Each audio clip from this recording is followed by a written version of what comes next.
Muy buenos días a todos, espero que se encuentren muy bien. Muchas gracias a todas aquellas personas que se encuentran en este momento en YouTube y que nos están viendo en esta transmisión.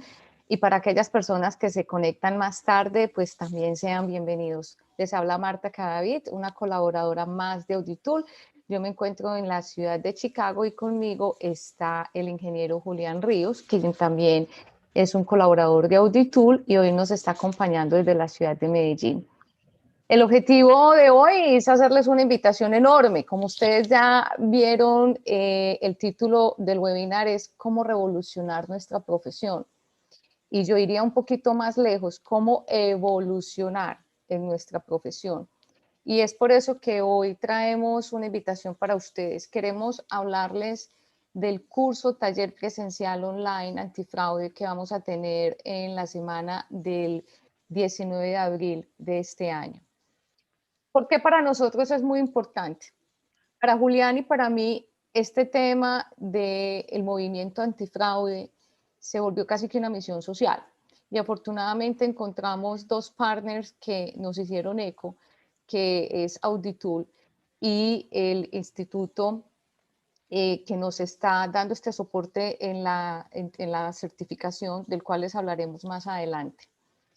Es importante que nosotros como profesionales en el área de auditoría, en el área contable, incluso en el área penal y en otras carreras fundamentales que trabajan en la administración de riesgos en las organizaciones, entendamos por qué aprender sobre el fraude o las conductas deshonestas es tan importante.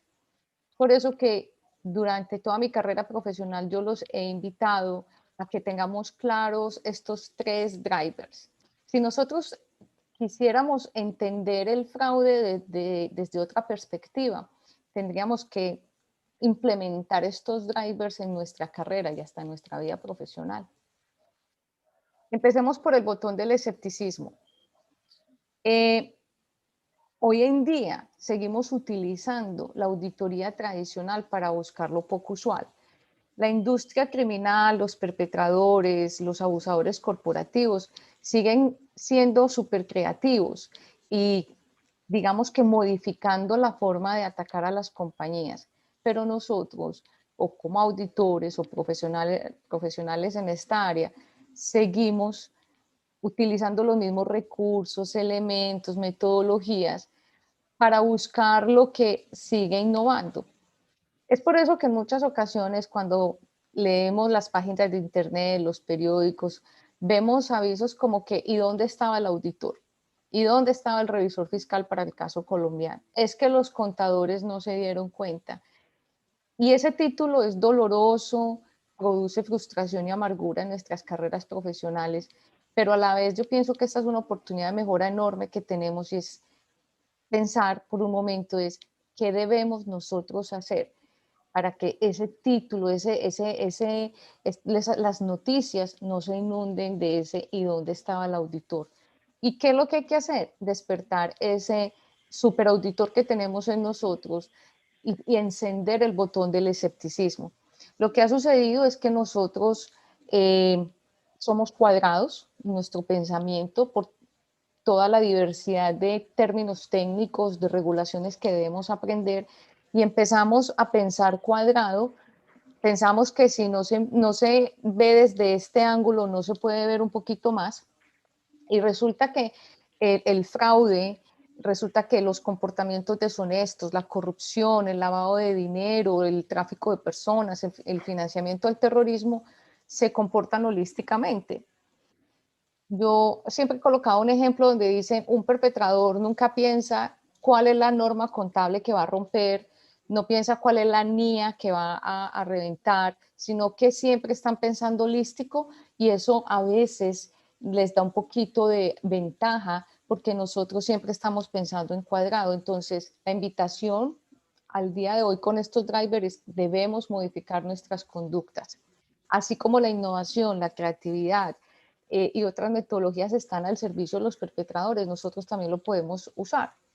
Y el tercer driver es pensar lo impensable, aprender la diferencia sutil entre qué es un fraude y qué es un error y volver a y tener ese instinto acompañado de la técnica, para que así nosotros podamos, digamos, ser holísticos en nuestras carreras, en nuestras profesiones y proveer el mejor servicio a nuestros clientes. Para mí es muy importante el tema de añadir valor. ¿Cómo añadir valor en todo lo que hacemos? Y yo estoy segura que si ustedes empiezan a implementar estos drivers en su carrera profesional, van a ver las diferencias, los cambios que eso produce también en sus clientes, sea que ustedes sean empleados o sea que ustedes ya son consultores y tengan muchísimos clientes. Julián, ¿nos puedes hacer una abrebocas de la asociación? Sí, buenos días a todos, espero se encuentren muy bien. Muchas gracias por asistir a este espacio con nosotros. Yo me encuentro aquí en la ciudad de Medellín, en Colombia. Lo que les quiero decir aquí, empezando a hacer una introducción acerca de la importancia de certificarse, primero que todo, antes de hablar del instituto, es que muchas veces en las redes sociales encontramos una batalla entre qué es mejor, una certificación o hacer una carrera universitaria, o hacer un diplomado, o hacer un curso más grande. Entonces, dejar absolutamente claro que esa pelea que nosotros vemos en redes sociales no tiene fundamento, porque el propósito de una certificación es medir el conocimiento de una persona en un momento determinado y en una área determinada. Es medir. Y esta medición va a servir como una validación al exterior de que usted pasó la prueba y realmente sabe. Es totalmente diferente a usted hacer una carrera universitaria de 5 años o hacer un diplomado. Mire que son cosas diferentes.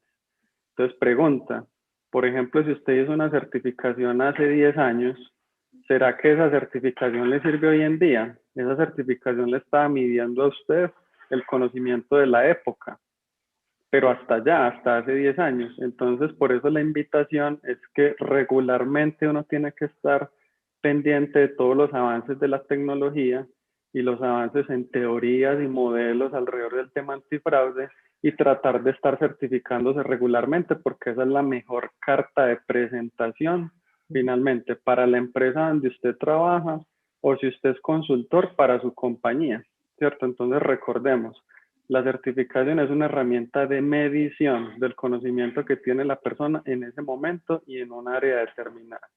Entonces, precisamente esto es el propósito de la Asociación ICPF, del Instituto para la Cooperación y Prevención del Fraude, es estar actualizado en la temática antifraude, reuniendo muchas fuentes de información disponibles a nivel mundial, tanto en español como en inglés, pero aquí todo se concentra en español, y diseñar un programa para que las personas que estén con nosotros finalmente puedan validar ese conocimiento y mostrar al mundo que son personas expertas antifraude. Gracias, Julián. Lo que nosotros pretendemos con esta alianza estratégica entre Auditool y el Instituto ICPF es crear una comunidad y a eso los invitamos. Todo el tema de delitos financieros, delitos económicos obedece a un movimiento global. Esto no es un tema que esté desarrollando un país individual o un capricho del país vecino. Inicialmente empezaron 8 o 11 países con toda la lucha del lavado de dinero, los delitos precedentes y obviamente el financiamiento del terrorismo. Y poco a poco muchos países se han venido incorporando a ese movimiento global. Y es por eso que nosotros hoy en día como profesionales debemos pertenecer o debemos estar alineados con ese movimiento global y más con una asociación donde a nosotros nos va a ayudar a ser parte de una comunidad, así como hay una comunidad de personas que saben de impuestos, una comunidad contable, una comunidad de auditores. La invitación es que hoy hagamos esa evolución y nos conformemos en una comunidad de personas que luchan contra el fraude o los comportamientos deshonestos en general. Esto es para todas las personas que trabajan en el sector público, en el sector gobierno, para las empresas que que están en diferentes stock markets, para las compañías que se determinan pymes, para cualquier tipo de compañía, porque sobre todo el fraude no es selectivo. El fraude todos los días nos respira aquí en el cuello y está encima de nosotros porque los perpetradores están activamente buscando cómo atacar a las pequeñas, micro, medianas, grandes organizaciones. Y eso es lo que nosotros pretendemos con esta invitación, es que ustedes se convoquen a sí mismos a esta comunidad para que esa carta de presentación que ustedes quieren tener sea ese certificado que les va a ayudar en las organizaciones a crear diferentes instrumentos, diferentes metodologías para prevenir y detectar. Nosotros no tenemos por qué llegar post-mortem, nosotros no tenemos que llegar cuando el riesgo se ha materializado, pero eso significa un camino de estudio, disciplina y sobre todo determinación para poderse certificar. Nadie ha dicho que es simple, nadie ha dicho que es fácil, pero es posible. Y por eso nosotros, Julián Ríos, Juan Ignacio Ruiz Zorrilla y yo en compañía de Auditul, estamos aquí para acompañarlos en ese proceso. ¿Por qué? Porque para nosotros es muy importante que, además de que usted tenga la certificación, usted se pueda entrenar. No significa que es que usted va a coger un libro, va a empezar a estudiar y solito va a tomar el examen. No. Aquí vamos a tener una semana, son 5 días de lunes a viernes, todas las mañanas, donde nosotros les vamos a proveer los elementos.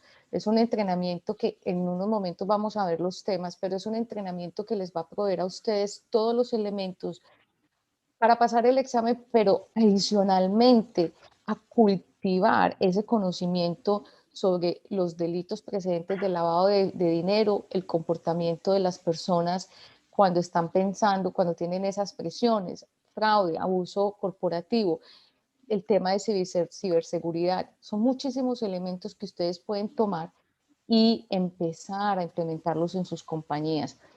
Yo generalmente no hablo de problemas, a veces ya el lenguaje hay que cambiarlo un poquito, sino que, ¿qué tal si hablamos de oportunidades de mejora? A veces nos sentimos frustrados porque no nos escuchan en las organizaciones. Bueno, ¿qué debemos cambiar nosotros para poder generar esas oportunidades de mejora y poder implementar estas metodologías y ese conocimiento en las organizaciones? A nivel personal, eh, a mí las certificaciones me han servido montones. Eh, yo tengo que dar gracias a ellas porque me ha dado una posición laboral, pero también me ha dado una presencia como profesional. Y más allá, las certificaciones, como lo explicó Julián hace unos pocos minutos, eh, son de un aprendizaje continuo, porque lo que exige la certificación es que todos los días nosotros tenemos que aprender un poquito más y estar a la par de lo que está sucediendo. Eso hace que la certificación se tenga que renovar, eso hace que uno tenga que presentar unos CPI, que son los puntos de educación continua, que haya que participar en conferencias, que haya que participar en cursos, porque de eso se trata.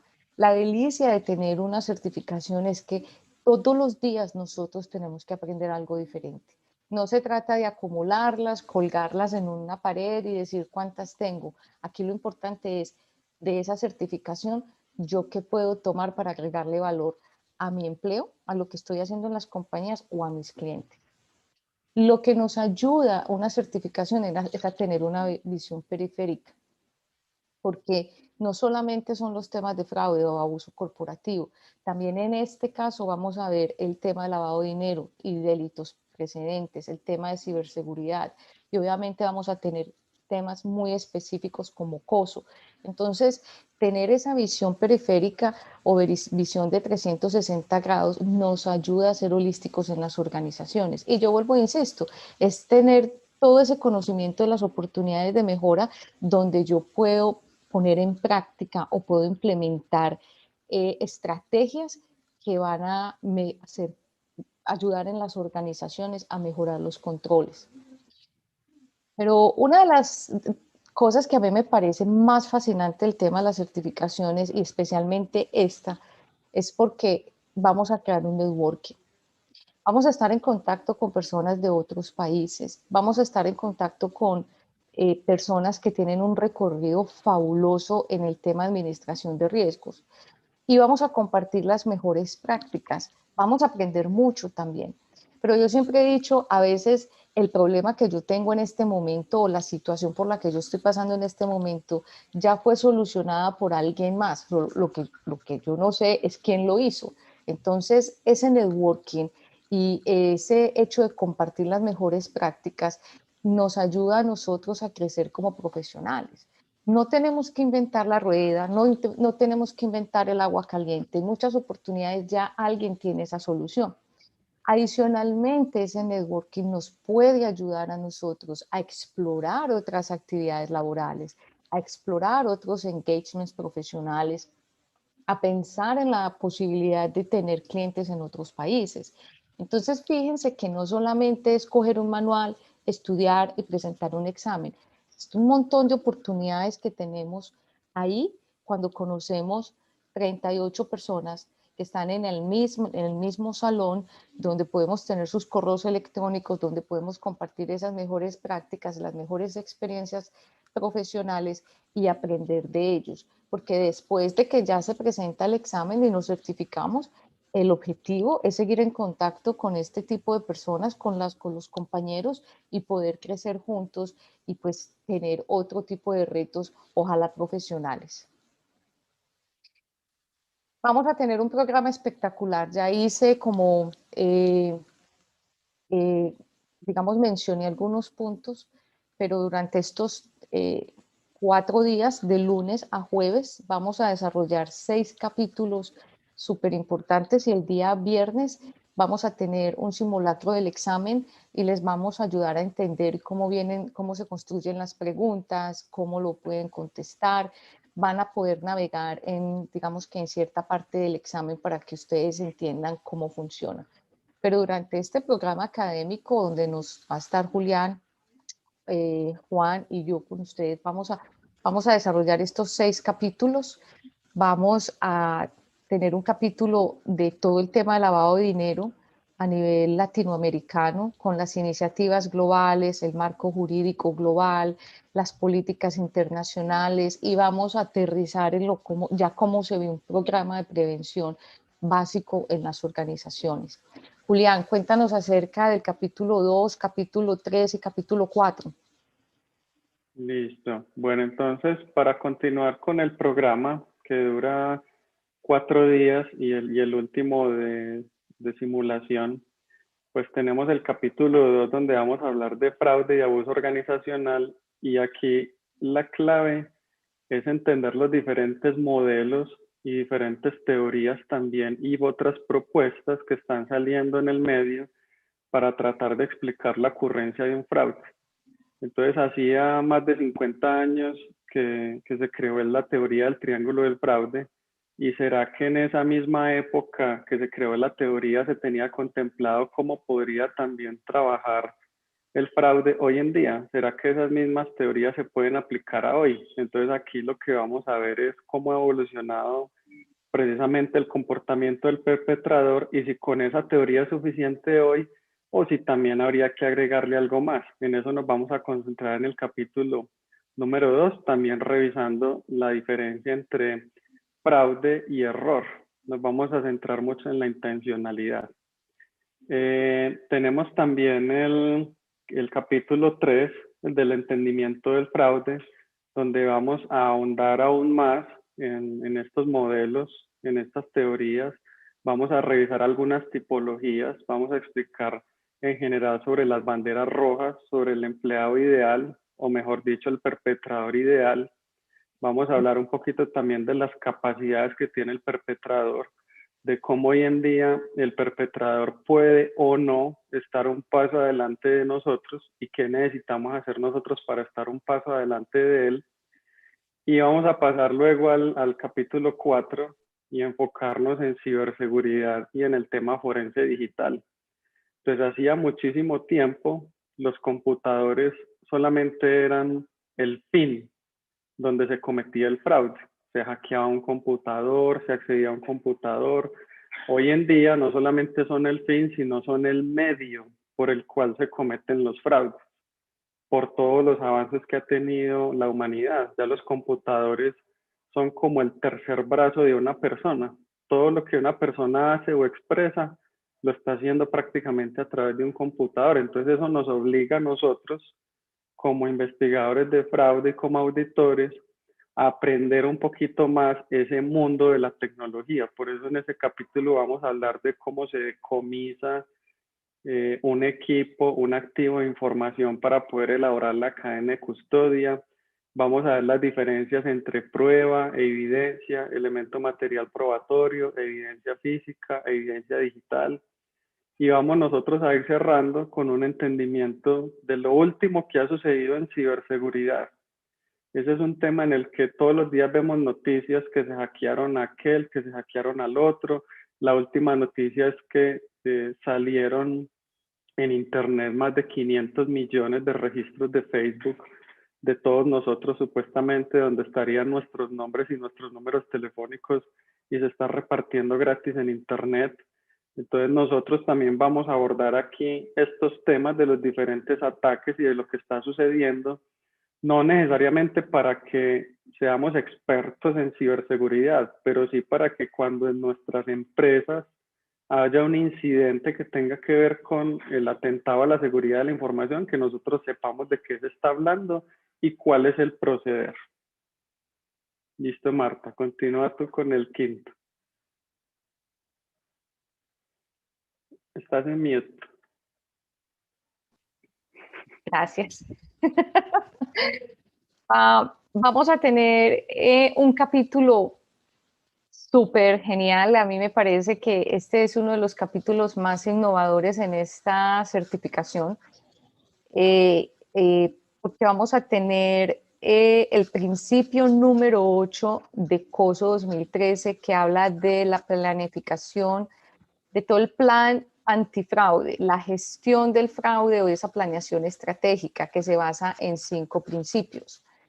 Entonces, para este capítulo nos dimos la tarea de tomar la guía que ACFEC, el Instituto de Auditores, el Instituto de Auditores Internos y el Instituto de Contadores Americanos y COSO sacaron hace 2 años, donde ellos se enfocaron específicamente en el tema de fraude y cómo las compañías deberían tener una planeación estratégica antifraude. Entonces, nosotros para ustedes nos dimos la tarea de traducir todo el manual, la guía, hacer también las matrices en español, en Excel, entregarles a ustedes el paso a paso de cómo debería hacerse.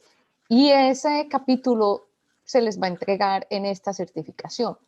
Obviamente va a ser un poquito resumido porque todo este tema lo tiene también Auditul en un curso grande que es de 16 horas solamente hablando de este tema, pero lo más interesante es que para esta certificación vamos a tocar los temas más importantes, pero incluyendo obviamente los 5 aspectos que debe tener el principio número 8 para la planeación estratégica antifraude en las organizaciones. Y tiene muchos temas espectaculares, por ejemplo, el tema de investigación, la diferencia entre los controles preventivos y detectivos, que es algo que nos preguntan mucho, ¿esto es preventivo o esto es detectivo?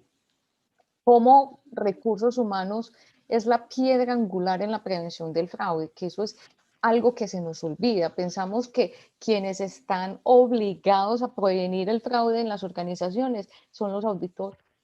Y siempre le echan la culpa al auditor y a veces hasta al contador y al revisor fiscal. Y resulta que recursos humanos tiene un rol súper importante en la prevención del fraude, porque son ellos los encargados de traer el talento correcto, de atraer las personas correctas a las organizaciones.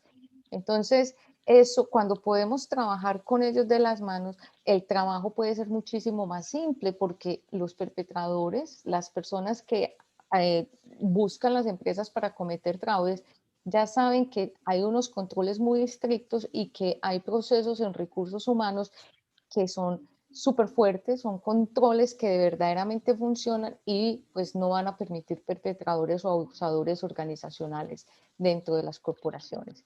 Entonces, ahí en este capítulo de COSO, capítulo número 5, vamos a darles muchas ideas de cómo se pueden implementar ciertos procesos dentro de las organizaciones para ayudar en la administración de los controles. Y por último, en el capítulo 6, Juan nos va a acompañar ya con un tema muy dedicado al auditor como tal, al Instituto de Auditores Internos, a darnos unos tips en esta materia, y ese es el último capítulo que estaríamos viendo el jueves ya para cerrar la jornada. Pero ya más allá del programa, ¿qué es lo que nosotros queremos ver?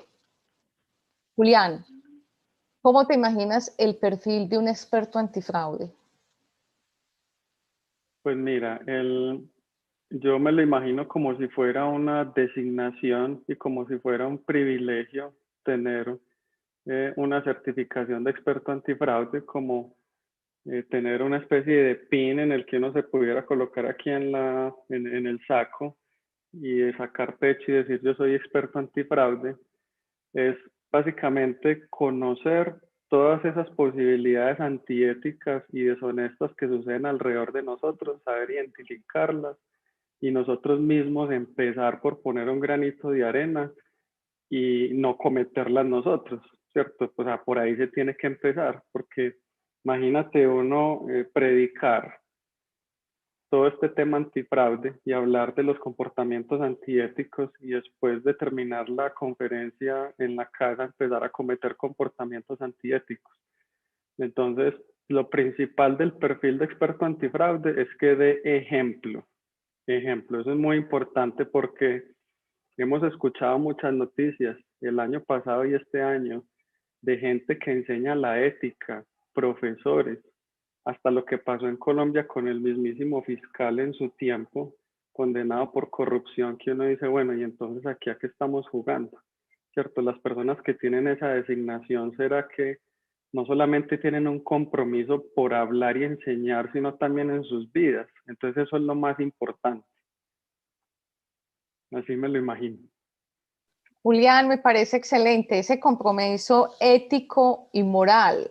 Y me hiciste acordar que nosotros hace muchos años tuvimos una investigación donde infortunadamente mm, hubo alguien que falsificó unos certificados en este tema antifraude y de auditoría y a veces duele, se toma esto muy personal porque esto no es solamente de llegar y tomar una certificación y ponerla ahí en el currículum vitae o al ladito de la firma en el correo electrónico. Esto es un compromiso muy grande y a veces a mí personalmente me pasa de que yo digo, no, eso no se puede hacer y me dicen, pero toma el riesgo. Yo no, es que ni siquiera voy a pensar que va a tomar el riesgo. Eso para mí de una vez es antiético o eso se ve feo. No, no lo voy a hacer. Entonces, tener esa designación como habla Julián es dar ejemplo. Es un compromiso enorme porque ya las personas, tus compañeros de trabajo, tus jefes, siempre te van a ver como una persona que va a hacer lo correcto. No, y una persona que no tiene ambivalencias, una persona que no va a navegar en las áreas grises. Y no solamente es en el área laboral, porque esto se vuelve tan personal que es hasta en la casa. Nosotros no podemos ser sol en la calle y oscuridad en el hogar. Nosotros tenemos que ser íntegros a donde siempre vamos. Pues posiblemente no vamos a tener un título aquí que diga yo soy experto antifraude, posiblemente no todos los días podamos usar el pin en la chaqueta o en el saco o en el suéter, pero se vuelve casi que un compromiso moral porque como ya sabemos más que otras personas sobre los comportamientos indeseables, comportamientos deshonestos, el abuso corporativo, el fraude organizacional, lo que hace es que nos da ese conocimiento como que nos despierta y decimos, ¡ah! No, yo no me puedo pasar el semáforo en rojo. No, yo tengo que cruzar la calle en la esquina. No, yo no puedo robarme aunque sea una flor. Eso, ese despertar de conciencia en los términos éticos y morales es lo que primero marca ese perfil de un experto antifraude. Técnicamente, pues va a aprovechar todas las oportunidades de mejora que hayan en las organizaciones para establecer controles, crear políticas, monitorear, ayudar en la selección del talento perfecto en la organización, diseñar sistemas de alarmas de banderas rojas, de alertas tempranas, realizar análisis forense, colaborar con el equipo de auditoría, de pronto ser el gatekeeper o el que hace la persona que hace la transición entre auditoría y los investigadores de fraude, puede convertirse en un testigo experto. Y Julián lo ha dicho en muchas oportunidades cuando tenemos este tipo de cursos, que una de las formas de acabar con un testigo experto en un estrado judicial es desmeritando su comportamiento, ¿cierto, Julián? Así es, recurriendo a sus pecados del pasado. Entonces, si usted en ese momento está predicando la ética del buen comportamiento y si la contraparte le dice, oiga señor, pero usted hace 3 años lo denunciaron y lo denunciaron por fraude, corrupción. Imagínese qué peso tiene en ese momento su dictamen o el concepto que esté dando si a usted ya lo tacharon y lo desmeritaron como persona, como ser. Por eso lo importante aquí es mantener siempre esa convicción intachable de la ética, reconociendo sobre todo que somos seres humanos. Sabes que lo importante aquí es reconocer que en algún momento de nuestras vidas nosotros mismos podemos vernos ante una tentación o ante una presión de cometer fraude. Lo que nos va a diferenciar de otros es que nosotros ya conoceríamos las consecuencias y reconoceríamos como seres humanos que es una situación perfectamente probable que nosotros en algún momento incluso tengamos esa presión de cometer fraude, pero vamos a poder pararnos y pensar y contar hasta 10, bueno, ¿qué otras salidas tengo? Yo antes de meterme en un tema de eso. Sí, que esto que dice Julián también lo vamos a ver en el capítulo 3, que es todo el entendimiento de fraude y sobre todo cómo los seres humanos pensamos ante las presiones.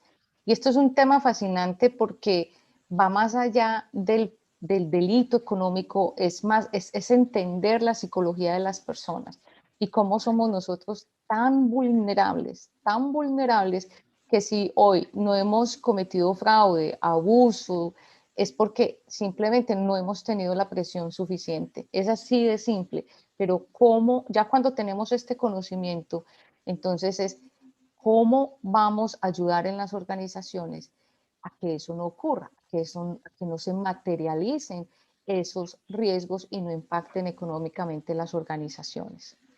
Así Así que, es para complementarte ahí, Marta, es sí, como, es muy sencillo uno opinar sobre la vida de los otros y decir que los perpetradores son los otros, o los corruptos son los otros, o los que cometen fraude son los otros.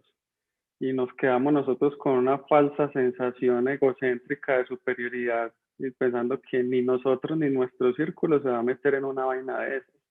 Pero yo sí le digo, esté usted en una posición, en una empresa, donde a usted le ofrezcan 10 millones de dólares por decir que gana un proveedor y siéntase usted en ese momento pensando en usted qué podría hacer con esos 10 millones de dólares, qué se podría comprar, casas, apartamentos, viajar, donar, un montón de cosas. Piense usted en esa presión, en esa motivación, en esa oportunidad que le están planteando y pregúntese si usted va a ser igual de fuerte como lo está diciendo en este momento, ¿cierto? Entonces, es eso, es saber que el fraude está en todos lados, que nos puede en algún momento afectar a nosotros y lo que nos puede salvar a nosotros de eso es la formación que tengamos en estos temas y reconocer que como personas podemos cometer el bien y el mal. gracias Julián, excelente. Así que ya para terminar, queremos escuchar sus preguntas. Lo reiteramos de nuevo la invitación a que se unan a nuestro próximo curso, taller presencial, va a ser virtual. Son 16 horas de lunes a jueves, de las 7:30 de la mañana como hasta las 12 del día. A veces hasta nos pasamos un poquito, porque el objetivo de Auditool y de nosotros es dar siempre más y a darle valor a lo que nosotros hacemos, impactando sus vidas positivamente. Decimos que 4 horas al día, pero a veces nos va más. Va a haber también algunas tareitas extracurriculares que tienen dos sentidos: intercambiar conceptos y mejores prácticas con sus compañeros, que se conozcan, pero adicionalmente que nos den sus puntos de vista acerca de ciertos casos, porque esa es la forma en que nosotros aprendemos. Y el viernes tenemos ya la última jornada, son otras 4 horas donde haremos el simulacro del examen para que ustedes lo tomen, y ya creo que el 30 de abril es donde se toma el examen definitivo.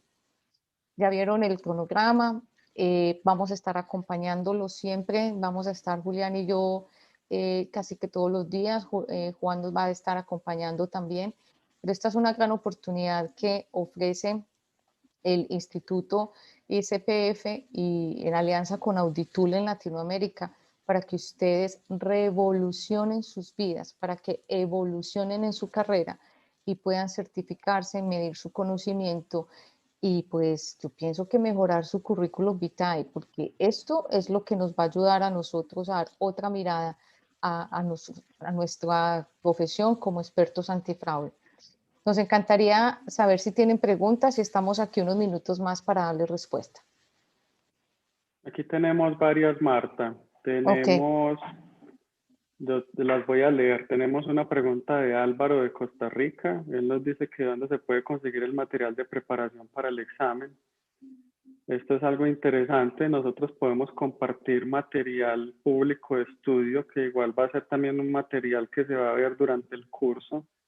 Eso nosotros lo podemos compartir incluso pues en la misma página de Auditool, ¿cierto? Tener un material previo de estudio para ir adelantando un poco en que no se vaya a alcanzar el tiempo en esa semana para que ustedes sí, estudien, pueden adelantar. Básicamente son algunos libros en español. sí, Bueno, tenemos, yo añadiría algo, sí, Julián, y es que la preparación para el examen tiene, digamos que dos puntos de vista.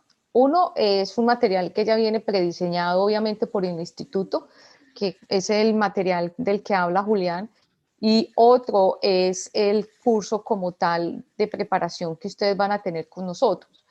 Pero este curso no es solamente para presentar el examen, que eso quede muy claro. Este curso no es para que usted simplemente vaya y tome el examen. Este curso reúne muchísimos otros cursos que nosotros hemos impartido en tanto virtual como presencial, que les va a servir para toda su carrera. No es simplemente aprender a responder si es A, B o C, no, es un material que van a ver durante estos 4 días, que tiene todos los aspectos fundamentales de fraude, lavado de dinero, lo de costo, todo el tema de costo. Es decir, va más allá de prepararlos para un examen. Julián. así es. Bueno, tenemos otra pregunta de Felipe de Argentina. Dice, ¿en el curso se desarrollarán casos prácticos o tendrá solo un enfoque normativo? Ok, nosotros siempre abordamos este tipo de cursos desde dos puntos de vista. Obviamente hay que entregarle regulación. Yo si voy a hablar de lavado de dinero, yo tengo que mencionar los organismos multilaterales, tengo que mencionar las 40 recomendaciones del GAFI, pero yo no me centro solo en lo normativo. Primero porque tenemos personas de muchos países, entonces yo no puedo ir solamente a un país y hablar de una regulación local. Hablo de lo que hay a nivel global y ya cada país pues tiene que está implementando estos cambios, pues podríamos discutirlo, pero en general es a nivel global. El objetivo de este curso es casi totalmente práctico, porque les traemos ejemplos, casos, ustedes van a tener tareas, 2 o 3 casos, se les hacen muchas preguntas, ustedes pueden preguntar en el momento que quieran. A veces, cierto Julián, que esto a veces se vuelve como una consultoría. Tratamos de que no, porque todos no pueden hablar a la vez, pero el objetivo también es compartir las mejores prácticas. Entonces, no es un tema regulatorio. Yo diría que no es regulatorio. Sí debo tocar algunos temas específicos a nivel global, pero es un tema mucho más práctico. Así es. Bueno, continuemos con la otra. Tenemos dos más. Claudia de México nos dice, soy auditora, pero no he desarrollado estudios de fraude. Para poder tomar el curso y acceder a la certificación, ¿se requieren estudios previos? Bueno, yo estoy segura que con las herramientas que tú tienes como auditora y tu experiencia, puedes tomar este curso y prepararte para presentar el examen. En caso de que necesites un poco más de tiempo para preparar el examen, yo pienso que en el instituto puede, digamos, tener esa flexibilidad. Pero las ventajas que tienen con el curso es que te damos todo el material, vas a estar hablando con nosotros. Es intenso, sí, porque son 4 mañanas, prácticamente 5 mañanas trabajando en el tema. Pero si tú quieres empezar a estudiar por anticipado, Auditul tiene múltiples recursos, otros cursos adicionales que puedes ir viendo. Entonces, para las personas que de pronto piensan que el curso es un poquito avanzado, yo las invito a que se inscriban de una vez a Auditul. Si ya están en Auditul, podemos hacer una lista de los recursos que ustedes pueden ver ahora antes de tomar la certificación. Y si no, pues entonces inscríbanse en Auditul, les damos la lista o se inscriben para el examen y pueden acceder a la información que tiene Auditul con los aspectos fundamentales y básicos que ya están allí. Sí, y para complementar, Marta, esta es una pregunta que nos han hecho todos los estudiantes en los cursos, porque el instituto tiene unos requisitos para entregar la certificación. Sí. Entonces los estudiantes dicen, ay, pero yo estoy asustado, yo solamente he trabajado en auditoría, ¿y será que me van a pedir un requisito de que tenga experiencia previa en temas de fraude? Entonces la respuesta es no. Con que usted, por ejemplo, haya trabajado en auditoría o haya estudiado auditoría, eso es suficiente para cumplir los requisitos del ICPF.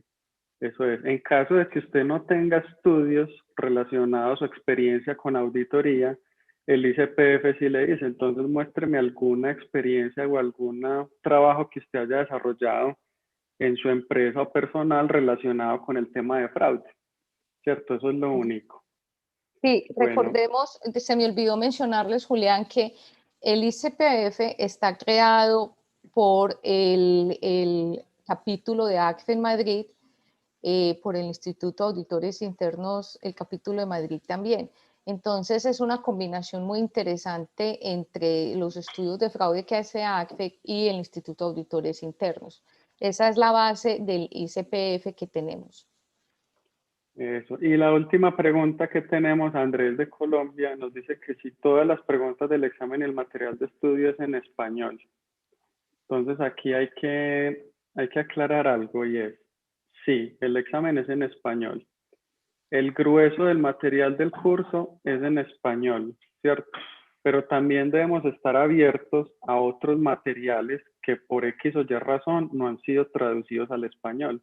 Y no debemos nosotros perdernos la oportunidad de enriquecernos con ese material. Entonces nosotros ya, aparte, les compartimos también otros materiales de apoyo o anexo que pueden estar en inglés, pero el grueso del estudio del curso es en español, que ese es el hueco que nosotros queremos llenar en Latinoamérica y el que ACFE en este momento desafortunadamente no ha querido llenar, y es entregar el material y el examen en español. Por eso muchas personas ven en ACFE, esa institución norteamericana, como algo inalcanzable, pues porque dicen no tenemos nada en español y el inglés, aparte de los temas de leyes norteamericanas, son imposibles o no los queremos aprender. Entonces, por eso el ICPF está orientado para hacer en español.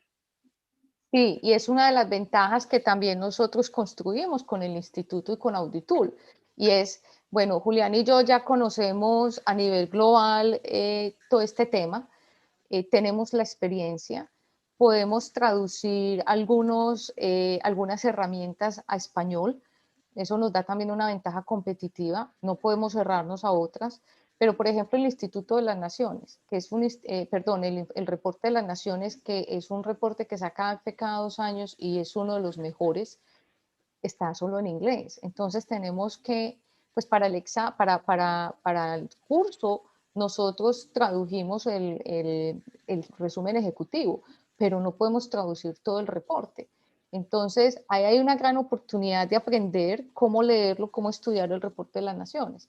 Y hay otros temas que vienen en inglés, como dice Julián, que pues si bien es cierto, no van a estar dentro de todo el contenido del curso, pero es material de apoyo que deberíamos aprender. En cuanto al capítulo 5, que es la planeación estratégica antifraude, pues si ustedes la van a ver por fuera, va a estar generalmente en inglés. El libro viene solo en inglés, hasta el momento yo no lo conozco en español. Cada 8 días yo lo busco a ver si de pronto ya salió en español para llevarlo a Colombia, pero es que existe solo en inglés. Pues yo no podía esperar que saliera, me tocó traducirlo y implementarlo para Auditool. Entonces eso nos da una ventaja competitiva, pero para responderle a Andrés, todo el examen va a ser en inglés, el grueso del material va a ser, perdón, en español, el grueso del material es en español, pero debemos ser holísticos, recuerden. Sí, y yo anotaría también algo adicional, y es que eh, respecto a la dificultad del examen, ¿cierto? Que finalmente es a lo que nos vamos a enfrentar después de que terminemos el curso, Marta y yo ya lo tomamos. O sea, nosotros aparte de ser capacitadores y entrenadores, Marta y yo también somos certificados como expertos antifraude y les damos como ese testimonio de que el examen es muy bueno. O sea, no es un examen fácil de pasar porque sí, pues porque tampoco tendría mérito. Nosotros estamos aquí reunidos y pagando este valor porque queremos tener algo de calidad. No Sí. queremos tener un examen que se pase porque sí y que cueste $10, no. Queremos que cuando se nos entregue la certificación estemos orgullosos de que fuimos capaces y superamos ese reto. Entonces es un reto interesante. Y Sí. eso es algo que yo quería decirles. No es algo fácil porque sí, para que todo el mundo lo pase sin estudiar. Es algo que No, cuando lo ganemos nos va a servir para sentirnos orgullosos porque nosotros fuimos capaces de pasarlo. sí. Cuando ya veamos el viernes el simulacro del examen y caminemos sobre parte de las preguntas y de la estructura de las preguntas, se van a dar cuenta que es un examen donde nos miden mucho el conocimiento y la experiencia. No es solamente el 1 más 1 igual a 2, no es qué es lo que el deber ser de cierta situación. Ujú. Exacto, listo. Y no tenemos más preguntas por el No, momento. yo creo que hay una, Ah, Julián. sí, tenemos una. Ujú. Carlos de Colombia, sí, eso acabo de llegar. Dice, ¿la normatividad a revisar es de Estados Unidos o global? No, la normativa que yo siempre entrego, que es en general es global, yo no me puedo enfocar en un solo país, Carlos, porque nosotros estamos hablando de todo Latinoamérica y ya hablamos de Américas. No lo puedo hacer a nivel, digamos, solamente anglosajón de Estados Unidos, no, porque hay mucha normativa que está creada acá en Estados Unidos, pero no aplica en Latinoamérica. Ni me puedo concentrar solamente en Colombia siendo colombiana. No, la regulación que yo traigo al inicio está basada en el movimiento global de lavado de dinero, financiamiento al terrorismo y las armas de destrucción masiva. Entonces, ahí voy a hablar de este gran movimiento de los organismos multilaterales, se les va a entregar material que aplica para todos los países a nivel global. Pero yo no me puedo centrar en un solo país, no es el caso.